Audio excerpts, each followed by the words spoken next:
Hello, Jerry here with Season 4, Episode 33 of Ask Jerry Tachoir. If you'd like to ask me a question, I always forget to mention this, so I thought I'd do it right up front. Simply go to my website, which is tachoir.com, Tachoir. In the upper right-hand corner is a little contacts tab. Click on that, fill out your name and information, and ask your question, and perhaps we'll do one of these videos. And please, if you will, subscribe to this channel. It helps out a lot. Fortunately, I've been on tour for the last month and a half exclusively. I was home for maybe 2 days.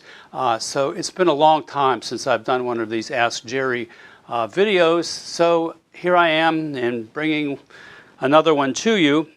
Today, what I'd like to do is there are two questions that pertain to somewhat the similar subject, and I'd like to combine these two questions. Let me read them to you. The first question is, hello, Jerry.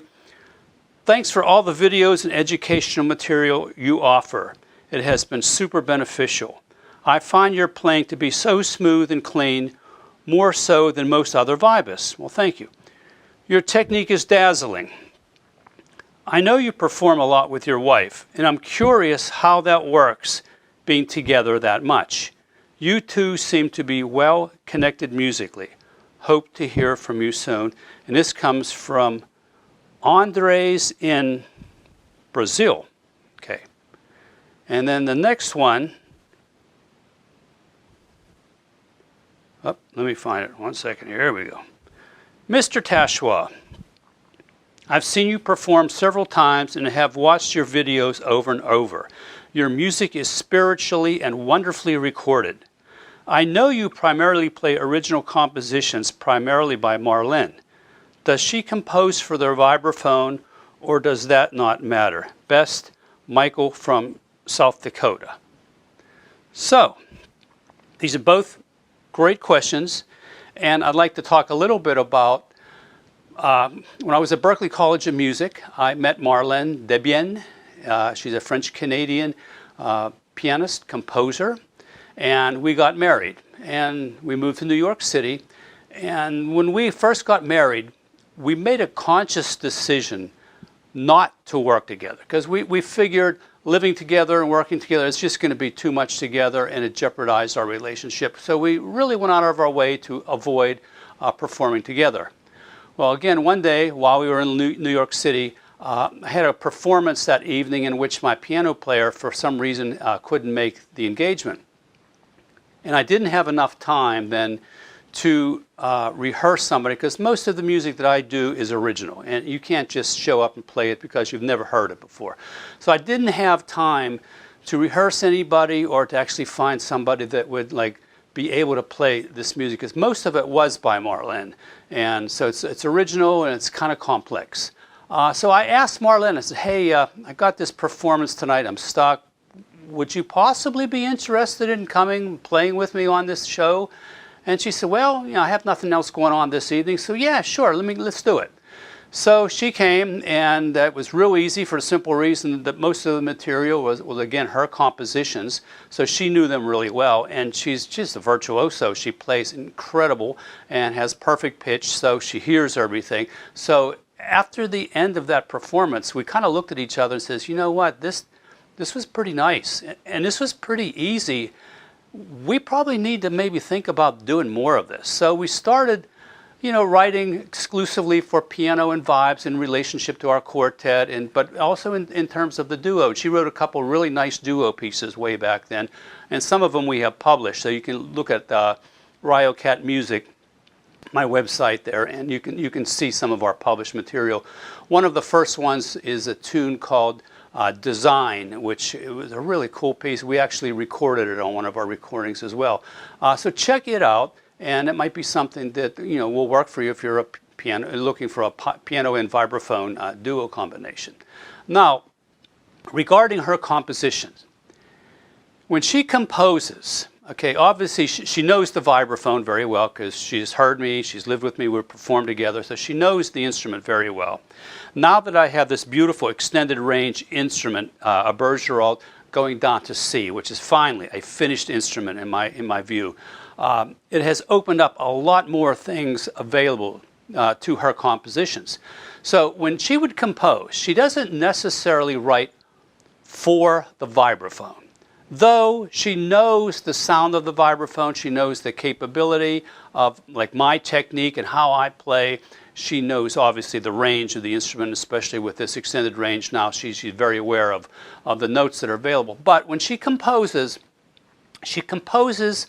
musically. I mean, in other words, she's sitting at the piano and she's got 88 notes available to her. So when she writes stuff that's somewhat pianistic, but yet she's thinking and maybe hearing the vibraphone. No, she does not write exclusively for the vibraphone, which is one of the things I dig the most about her compositions, is the fact that when I get it, it's a challenge. Most of her music is somewhat, I don't want to say complicated, but it is definitely involved and complex and very musical. She writes very melodically. She hears melodies, real strong melodies, and her harmonic ability is incredible. So when I get a piece of music that she wrote, it's up to me then to take that music and adapt it to my limited range instrument. And sometimes that can be very complicated because, piano obviously has a huge range and there's a lot going on. And the technique of piano to do certain things is somewhat easy, but on the vibraphone it gets a little bit convoluted and a little bit hard to deal with. So I take her compositions, I have to massage them. I have to figure out what I'm going to do to make it work, and if it does work. I mean, there has been a couple of tunes where I says, Marlon, this really doesn't fit well on the instrument, and I'm not sure this is something that we need to do together. But for the most part, her music is great, and I love it.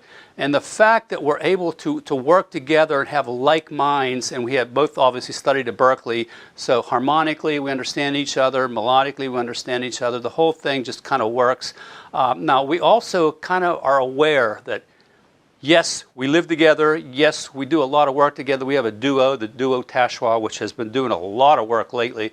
And we also have the band, which has a bass player and a drummer. And we're aware that there are going to be nights when maybe things don't click the way you expected them to. And there might be some.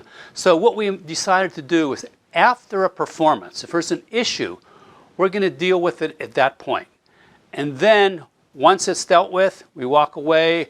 We're not going to talk about it anymore. We try not to let that leak back into the house and create any kind of negativity or animosity or anything like that. But we just try to resolve any kind of issue on the spot. So again, it's worked out really well. And if you know my wife, she's a very confident player in her compositions. She knows what she wants. She hears it very well, and is really not going to compromise regarding her compositions.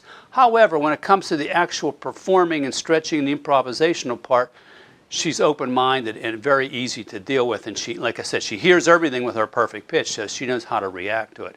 So that's the answers to those two questions. Yes, we live together, and again, we seem to make it work, and I think you can too if that becomes an issue with somebody else that you may be living with that you have to work together. It's a matter of communication. You have to be open-minded and talk about things. And again, I am so fortunate that I have a composer that I like her music, and I encourage her to continue composing because her music is just challenging, but very, very spiritual and very musical and very creative, and to adapt to my instrument has always been a challenge, but something that I'm really wanting to take on. So thank you so much. I hope you enjoy and keep listening to the channel, and please do subscribe, and we'll hopefully, if you want, ask me a question and maybe we'll do a video. Thank you again so much. Bye-bye.